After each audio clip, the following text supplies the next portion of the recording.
जय श्री कृष्णा। आज हम समझेंगे श्रीमद् भगवद गीता के 7वें अध्याय का 9वां श्लोक। यहाँ पर भगवान श्री कृष्ण अर्जुन से कहते हैं, पुण्यो गंध पृथिव्याम च तेजश्चास्मि विभावसो जीवनम सर्वभूतेषु तपश्चास्मि तपस्विषु।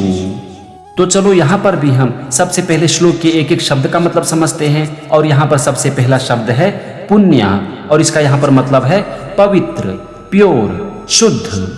फिर है गंधा, और इसका मतलब होता है गंध। इसके बाद है पृथिव्याम, और इसका मतलब होता है पृथ्वी में। इसके बाद है चौ, और चौ का मतलब होता है और। इसके बाद है तेजश्चास्मि, इसमें 3 शब्द है, तेजः, चौ, अस्मि। तेजः मतलब तेज, चौ मतलब और अस्मि मतलब हूँ। फिर है विभावसौ, और इसका मतलब होता है अग्नि में। तो यहाँ पर पहले वाक्य का मतलब हो गया, मैं पृथ्वी में पवित्र गंध और अग्नि में तेज हूँ। अब हम आते हैं दूसरे वाक्य पर, और यहाँ पर सबसे पहला शब्द है जीवनम, और इसका मतलब होता है जीवन। फिर है सर्वभूतेषु, और इसका मतलब होता है संपूर्ण भूतों में, यानी कि संपूर्ण प्राणियों में।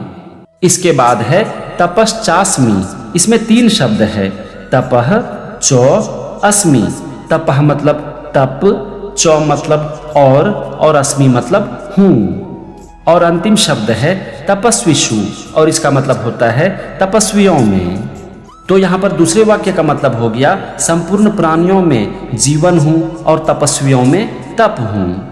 ये था श्लोक के एक एक शब्द का मतलब और दोनों वाक्य का मतलब। चलो अब हम समझते हैं पूरे श्लोक का मतलब। इस श्लोक में भगवान श्री कृष्ण अर्जुन से कहते हैं कि हे अर्जुन, मैं पृथ्वी में पवित्र गंध हूँ और अग्नि में तेज हूँ, तथा संपूर्ण प्राणियों में जीवन हूँ और तपस्वियों में तप हूँ। तो ये था श्रीमद् भगवद गीता के 7वें अध्याय का 9वां श्लोक और उसका मतलब।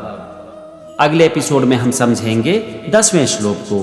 तब तक के लिए जय श्री कृष्णा।